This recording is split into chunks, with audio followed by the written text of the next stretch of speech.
ಶಿವಮೊಗ್ಗ ಜಿಲ್ಲೆಯಲ್ಲಿ ಇದೆಂತ ಸ್ಥಿತಿ? ಸಚಿವ ಮಧು ಬಂಗಾರಪ್ಪನವರು ನೋಡಲೇಬೇಕಾದಂತ ಸ್ಟೋರಿ ಇದು. ಸ್ವಕ್ಷೇತ್ರವನ್ನೇ ಮರೆತು ಬಿಟ್ರ ಹಾಗಾದ್ರೆ ಮಧು ಬಂಗಾರಪ್ಪ ಅವರು?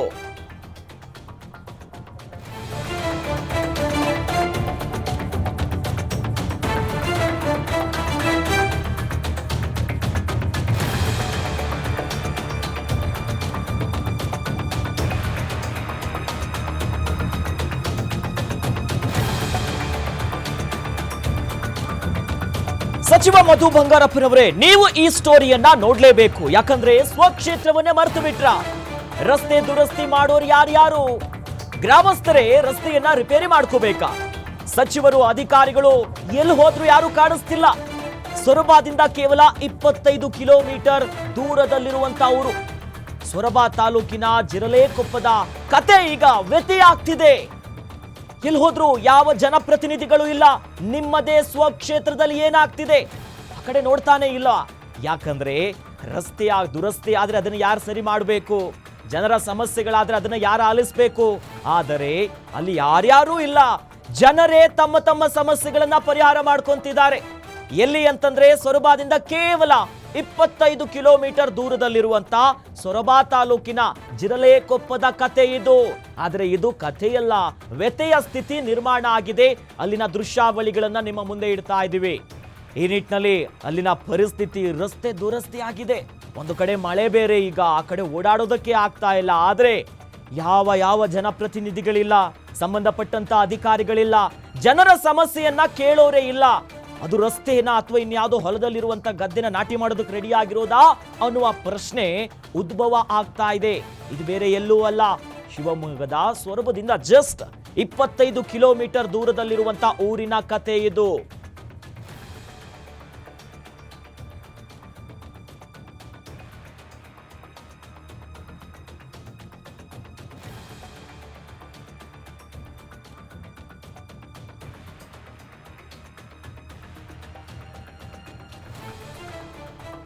ಆ ನಿಟ್ಟಿನಲ್ಲಿ ಈಗ ಸಮಸ್ಯೆ ಮೇಲೆ ಸಮಸ್ಯೆಗಳು ಅಲ್ಲಿ ಕಾಡ್ತಾ ಇರುವಂತದ್ದು. ಆದ್ರೆ ಜನಪ್ರತಿನಿಧಿಗಳು ಮಾತ್ರ ಅತ್ತ ಗಮನ ಹರಿಸ್ತಿಲ್ಲ. ಈ ಊರಲ್ಲಿ ನಮ್ ತುಂಬಾ ಸೊರಬ ತಾಲೂಕಲ್ಲಿ ಒಂದು ಕುಗ್ರಾಮ ಹಳ್ಳಿ ತರ ಆಗಿಬಿಟ್ಟಿದ್ದು. ಇಲ್ಲಿ ರೋಡಿನ ವ್ಯವಸ್ಥೆ ಇಲ್ಲದೆ ನಾವು ಪ್ರತಿದಿನ ಮಕ್ಕಳು ಶಾಲೆಗೆ ಹೋಗ್ಬೇಕಾದ್ರು, ವೃದ್ಧರು ಸಿಟಿಗೆ ಹೋಗ್ಬೇಕಾದ್ರು ಇಲ್ಲಿ ಅವ್ಯವಸ್ಥೆ ಆಗಿರೋದ್ರಿಂದ ನಾವು ಇಲ್ಲಿ ಬಹಳ ತೊಂದರೆಯನ್ನು ಅನುಭವಿಸ್ತಾ ಇದ್ದೀವಿ. ಇಷ್ಟಿನವರೆಗೂ ನಾವು ಸುಮಾರು 7 ವರ್ಷದಿಂದ ಇಲ್ಲಿ ಎರಡನೇ ಟರ್ಮ್ ಆಗಿ MLA ಆಗಿದ್ದಾರೆ ಮಧು ಬಂಗಾರಪ್ಪನವರಿಗೂ 7 ವರ್ಷದಿಂದ ನಾವು ಮನವಿ ಕೊಡ್ತಾ ಇದ್ದೇವೆ. ಅವ್ರ ಕಡೆಯಿಂದ ಏನೋ ಸ್ಪಂದನೆ ಸಿಕ್ಕಿಲ್ಲ. ಹಾಗಾಗಿ ಮತ್ತೆ ನಾವು ಮತ್ತೊಂದು ಈಗ ಹಾಲಿ MP ಆದ ಮಧು BY ರಾಘವೇಂದ್ರರಿಗೂ ಮನವಿ ಕೊಟ್ಟೆ. ಅವರು ಸಹಿತ ನಮ್ಮಲ್ಲಿ ಯಾವುದೇ ಫಂಡ್ ಇಲ್ಲ, ನಮ್ಮ ಹತ್ರ ಯಾವುದೂ ಕೊಡ್ಲಿಕ್ಕೆ ಬರಲ್ಲ. ಇವಾಗ ನಮ್ಮ ಸರ್ಕಾರ ಇಲ್ಲ, ನಮ್ದು ಈಗ ಸ್ಟೇಟ್ ಅಲ್ಲಿ ಕಾಂಗ್ರೆಸ್ ಸರ್ಕಾರ ಇದೆ, ನಮ್ಮ ಸೆಂಟ್ರಲ್ ಇದೆ. ಇಲ್ಲಿ ನಾವು ಸೇರ್ಪರಾಸ ಮಾಡಿದ್ರೆ ನಮ್ಗೆ ಇಲ್ಲಿಂದ ಯಾವುದೇ ಬರ್ತಾ ಇಲ್ಲ, ಸ್ಪಂದನೆ ಸಿಗ್ತಾ ಇಲ್ಲ. ನೀವು ಇನ್ನೊಂದು ಸ್ವಲ್ಪ ದಿವಸ ಕಾಯಿರಿ ಅಂತ ಹೇಳ್ತಾರೆ ಹೊರತು ನಾವು ಒಂದ್ಸಲ ಮನವಿ ಕೊಟ್ಟರು ಏನು ಬರಲ್ಲ. ನಾವು ಇದು ಬೇಕಾದ್ರೆ ಇದು ನೋಡಿ ದಾರಿ ಎಲ್ಲ ಇಲ್ಲಿ ಏನಾಗಿದೆ, ನಾವು ದೇವಸ್ಥಾನಕ್ಕಂತ ಇಲ್ಲಿ ಊರಿಂದ ಚಂದವನ್ನು ಮನೆಗೆ ನಮ್ದು 70 ಮನೆ ಇರ್ತಕ್ಕಂಥ ಚಿಕ್ಕ ಸ್ವಾಮಿಗಳ ಇದು ಜಿರಲೇಕೊಪ್ಪ ಗ್ರಾಮ ಬಹಳ ಅವನತಿ ಹೊಂದಿದಿರ್ತಕ್ಕಂಥ ಗ್ರಾಮ. ಇದಕ್ಕ ಒಂದು 25 ವರ್ಷದಿಂದ ಒಂದು ರಸ್ತೆಗೆ ₹1 ಯಾರು ಹಾಕಿಲ್ಲ. ಅದರಿಂದ ಬಹಳ ಶಾಸಕರಲ್ಲಿ, ಬಹಳ MP ಗಳಲ್ಲಿ, MLAಗಳಲ್ಲಿ ಎಲ್ಲರಲ್ಲಿನೂ ಮನವಿ ಕೊಟ್ವಿ. ಆದ್ರೂ ನಮ್ಮ ಊರಿಗೆ ಅಂತ ಯಾರು ಏನು ₹1 ಹಾಕ್ಲಿಲ್ಲ. ಅದರಿಂದ ಇದು ದೊಡ್ಡ ರೋಡ್ ಆಗಿರೋದ್ರಿಂದ, ಸಂಪರ್ಕ ರಸ್ತೆಯಿಂದ ಕುಂಗಸ್ವಿವರೆಗೂ ಇದು ರೋಡ್ ದೊಡ್ಡ ರೋಡ್ ಆಗಿರೋದ್ರಿಂದ ಈ ರೋಡಿಗೆ ಒಂದು ಈ ವಿಡಿಯೋ ನೋಡಿ ಇದರಿಂದ ನಿಮಗೆ ಏನ್ ಮಾಡೋ ಸಹಾಯ ಆಕತಿ ಅದನ್ನ ಮಾಡ್ಬೇಕಾಗಿ ನನ್ನ ವಿನಂತಿ. ಸ್ವಾಮಿಗಳ ಇದು ಜಿರಲೇಕೊಪ್ಪ ಗ್ರಾಮ ಬಹಳ ಅವನತಿ ಹೊಂದಿದಿರ್ತಕ್ಕಂಥ ಗ್ರಾಮ. ಇದಕ್ಕ ಒಂದು 25 ವರ್ಷದಿಂದ ಒಂದು ರಸ್ತೆಗೆ ₹1 ಯಾರು ಹಾಕಿಲ್ಲ. ಅದರಿಂದ ಬಹಳ ಶಾಸಕರಲ್ಲಿ, ಬಹಳ ಸದ್ಯ ಅಲ್ಲಿನ ಕತೆ ಹೆಂಗಿದೆ ನೋಡಿ. ಸಚಿವರ ಕ್ಷೇತ್ರದಲ್ಲೇ ಜನರೇ ರಸ್ತೆ ರಿಪೇರಿ ಮಾಡ್ತಿದ್ದಾರೆ. ಮಧು ಬಂಗಾರಪ್ಪರ ಕ್ಷೇತ್ರದಲ್ಲಿ ಅಧಿಕಾರಿಗಳು ಬರ್ತಿಲ್ಲ, ಯಾರೂ ಬರ್ತಾ ಇಲ್ಲ. ಮನವಿ ಮಾಡಿದ್ವಿ, ಏನು ಸಲ್ಲಿಸಿದ್ರು ಕೂಡ ಕಳೆದ 25 ವರ್ಷದಿಂದ ಹಿಂಗೆ ಅನ್ನೋದಾಗಿ ಅಲ್ಲಿನ ಸ್ಥಳೀಯ ತಾಯಿ ಒಬ್ರು ಕೈ ಮುಗ್ದು ಹೇಳ್ತಿದ್ರು. ಯಾರಾದ್ರೂ ಬನ್ನಿ ವಿಡಿಯೋ ನೋಡ್ಕೊಂಡಾದ್ರೂ ಕೆಲಸ ಮಾಡಿ. ಯಾರು ಬರ್ದೇ ಇರೋದಕ್ಕೆ ಅಲ್ಲಿನ ಸ್ಥಳೀಯರು ಜನರೇ ಸೇರಿ ರಸ್ತೆ ರಿಪೇರಿ ಮಾಡ್ತಿದ್ದಾರೆ. ಆ ನಿಟ್ಟಿನಲ್ಲಿ ಈ ಕ್ಷೇತ್ರದ ಜನರೇ ಈಗ ಪಾಪ ಕೆಲಸ ಮಾಡ್ತಿದ್ದಾರೆ.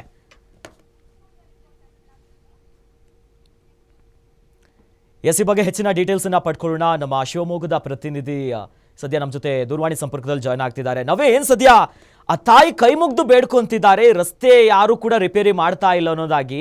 ಸದ್ಯ ಎಷ್ಟು ವರ್ಷಗಳಿಂದ ಆ ಕತೆ ಹಂಗೆ ಇದೆ? ಯಾವ ಒಬ್ಬರ ಜನಪ್ರತಿನಿಧಿಗಳು ಕೂಡ ಅಲ್ಲಿಗೆ ಬರ್ಲಿಲ್ವಾ? ಏನ್ ಅವ್ಯವಸ್ಥೆ ಇದು ಅಂತ? ಹೌದು ಅಖಿಲೇಶ್, ಪ್ರಮುಖವಾಗಿ ಶಿವಮೊಗ್ಗ ಜಿಲ್ಲೆಯ ಸೊರಬ ತಾಲೂಕು ಅಂದ್ರೂ ಕೂಡ ಶಿವಮೊಗ್ಗ ಜಿಲ್ಲಾ ಉಸ್ತುವಾರಿ ಸಚಿವ ಮಧು ಬಂಗಾರಪ್ಪ ಅವರ ಕ್ಷೇತ್ರದಲ್ಲಿ ಗ್ರಾಮಸ್ಥರೇ ಈಗ ರಸ್ತೆಯನ್ನ ಅಭಿವೃದ್ಧಿಯನ್ನ ಪಡಿಸ್ಕೊಳ್ಳಿಕ್ಕೆ ಮುಂದಾಗ್ತಿರುವಂತದ್ದು.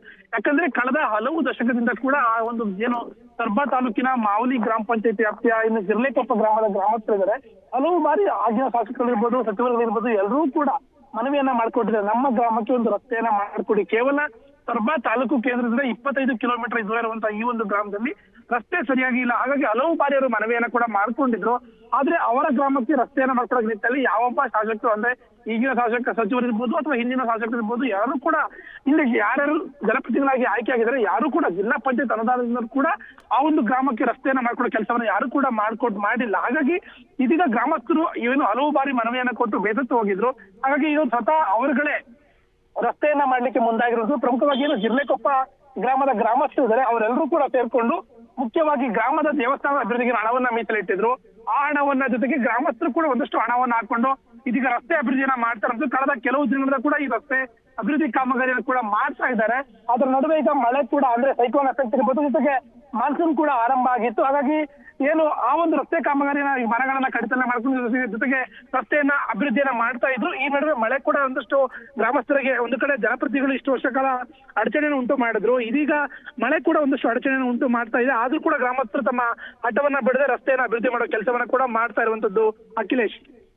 ಜೊತೆಯಲ್ಲಿ ಈಗ ಇನ್ನಾದ್ರೂ ಕೂಡ ಅಲ್ಲಿ ಕಳಿಸ್ತಾರ, ಯಾರಾದ್ರೂ ಹೋಗಿ ಅಲ್ಲಿ ಸರಿ ಮಾಡುವಂತ ಕೆಲಸಗಳು ಮುಂದಾಗ್ತಾರ? ಯಾಕಂದ್ರೆ ಇಷ್ಟು ವರ್ಷಗಳಿಂದ ಅದೇ ಹಾಡು ಅದೇ ಕಥೆ ಆಯ್ತು. ಅಂದ್ರೆ ಚುನಾವಣೆಗೆ ಮಾತ್ರ ಅಧಿಕಾರಿಗಳು ಅಲ್ಲಿಗೆ ಬರೋದಾ, ಏನ್ ಕತೆ ಅಂತ?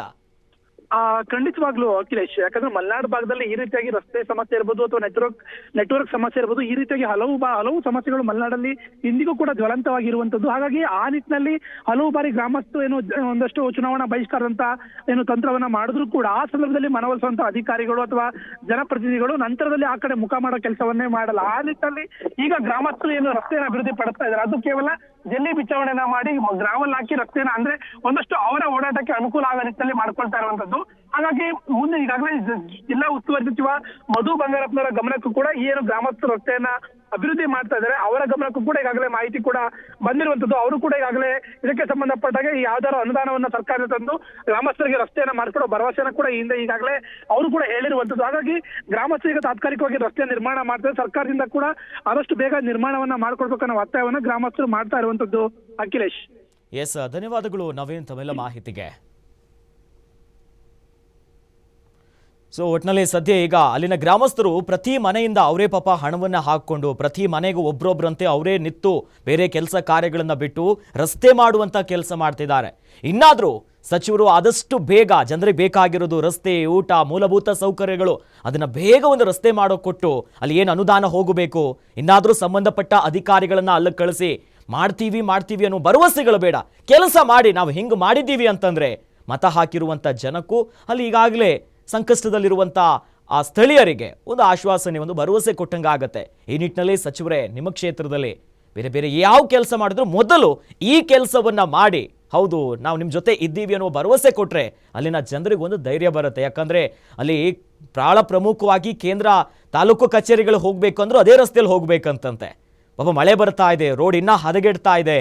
ಇನ್ನು ನಿತ್ಯ ಓಡಾಡೋರು ಕಾಲು ಜಾರಿ ಯಾರೋ ಬಿದ್ದು ಕೈ ಕಾಲು ಮುರ್ಕೊಂಡ್ರೆ ಮತ್ತವ್ರ ಕತೆ ಕೇಳೋರು ಯಾರು? ಗ್ರಾಮಸ್ಥರು ಆ ತಾಯಿ ಕೈ ಮುಗ್ದು ಬೇಡ್ಕೊಂತಿದ್ರು. 25 ವರ್ಷ ಈ ಸರ್ಕಾರ ಆಗಿರಲಿ ಹಿಂದಿನ ಸರ್ಕಾರ ಆಗಿರಲಿ ಯಾರು ಬಂದರೂ ಕೂಡ ಹಿಂಗೆ ಅಂದಿದ್ದಾರೆ. ನೋಡೋಣ ಮುಂದೆ ಏನು ಮಾಡ್ತಾರೆ ಈ ಸುದ್ದಿ ನೋಡಿದ ಮೇಲೆ ಅಂತ.